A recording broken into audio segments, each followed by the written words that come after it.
नया साल, नई उम्मीदें और नई यादें। लेकिन बीता हुआ साल कुछ दर्दनाक यादें भी छोड़ गया है, जिनको ज़हन में लाने भर से रोंगटे खड़े हो जाएँगे।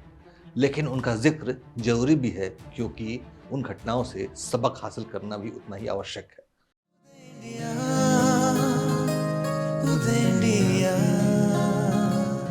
नमस्कार, उदय इंडिया में स्वागत है आपका। मैं हूं अंशुमान आनंद।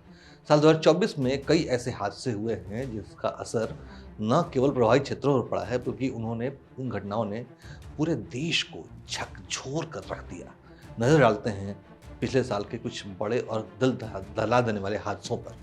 पहली घटना है जयपुर अग्निकांड। अजमेर रोड पर भांकरोटा स्थित पुष्पराज पेट्रोल पंप के पास 20 दिसंबर की सुबह करीब 5:30 बजे एलपीजी से भरे एक टैंकर में आग लग गई। इस हादसे में कुछ लोग जिंदा जल गए, तो वहीं 30 के करीब लोग झुलस गए, जिनको अस्पताल में भर्ती कराना पड़ा।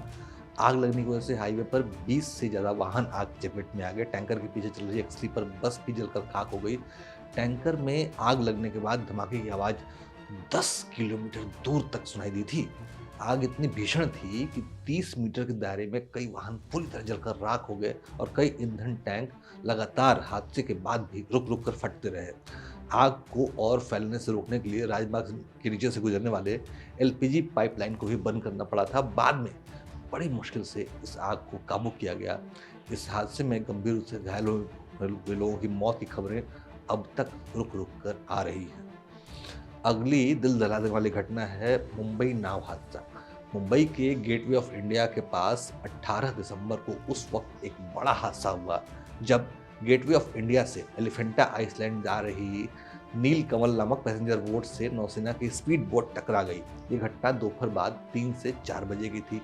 नौसेना की बोट में इंजन टेस्टिंग का काम चल रहा था। अचानक बोट में खराबी आ गई और वो नील कमल से टकरा गई। नीलकमल बोट में 100 से ज़्यादा लोग सवार थे, जो गेटवे ऑफ इंडिया से एलिफेंटा आइलैंड की ओर जा रहे थे। इस हादसे में 15 लोगों की मौत हो गई थी। इसके अलावा वायनाड का हादसा, जो कि वो वायनाड जहाँ पहले राहुल गांधी और वो प्रियंका गांधी का निर्वाचन क्षेत्र है, वहाँ पर एक भीषण भूस्खलन हुआ, एक भयावह घटना की तरह दर्ज रही साल 2024 में। 30 जुलाई को हुए इस भूस्खलन में जनजीवन बुरी तरह प्रभावित हुआ। वायनाड के 4 गांवों में हुए इस भीषण भूस्खलन में 400 से ज़्यादा लोगों की मौत हो गई और 100 से ज़्यादा लोग अब तक लापता भी हैं।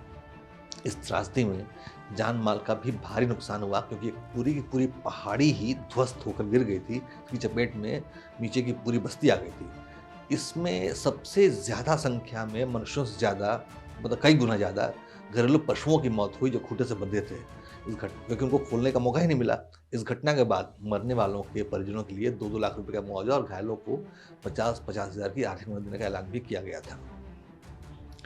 अगला जो भीषण हादसा है वो यूपी के हाथरस का है, जहाँ पे एक सत्संग पंडाल में सत्संग क्षेत्र में भगदड़ मच गई। वो जगह है सिकंदरा मऊ। वहाँ का गांव है फुलरई मुगलगढ़ी।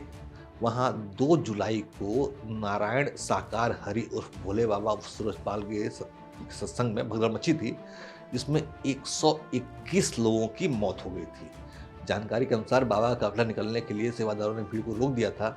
इस दौरान बाबा के चरण स्पर्श करने के लिए उनके चरणों की धूल लेने की होड़ में लोग गिरते चले गए। इस मामले में पुलिस ने 10 से ज़्यादा लोगों को गिरफ्तार करके जेल भेजा था। इस पूरे मामले की जांच के लिए योगी सरकार ने एक सेवानिवृत्त उच्च न्यायालय के न्यायाधीश की अध्यक्षता में 3 सदस्यों वाली न्यायिक आयोग का गठन किया था। इस हादसे में मुख्य सेवादार देव प्रकाश मधुकर समेत अन्य सेवादारों के खिलाफ गैर इरादतन हत्या, प्राणघातक हमला करने, गंभीर चोट पहुंचाने, लोगों को बंधक बनाने, निषेधाज्ञा का उल्लंघन करने और साक्ष्य छिपाने की धाराओं में मामला दर्ज किया गया था। इन पर यह भी आरोप था कि सत्संग में 80,000 लोगों के जुटने की बात कही गई थी, जबकि 2.5 लाख की भीड़ वहां जुट गई थी। अगली जो 2024 की जो खतरनाक हादसा था, वो कंचनजंगा रेल हादसा था। पश्चिम बंगाल के न्यू जलपाईगुड़ी में 17 जून की सुबह लगभग 9 बजे एक मालगाड़ी ने सियालदह जाने वाली कंचनजंगा एक्सप्रेस को पीछे से टक्कर मार दी। टक्कर लगने से कंचनजंगा एक्सप्रेस की कई बोगियां पटरी से उतर गईं। इस हादसे में 8 लोगों की मौत हो गई थी और कई लोग बुरी तरह से घायल हुए थे। रेल मंत्री श्री वैष्णव ने हादसे में जान गंवाने वालों के परिजनों के लिए 10-10 लाख रुपए, गंभीर रूप से घायल यात्रियों को ढाई ढाई लाख रुपए और मामूली रूप से घायल यात्रियों को 50-50 हज़ार रुपए देने की आर्थिक सहायता देने का ऐलान किया था। तो ये थी साल 2024 से कुछ प्रमुख दुर्घटनाएँ। उम्मीद है कि नए साल में ऐसा कुछ भी देखने को नहीं मिलेगा। जय हिंद, जय भारत।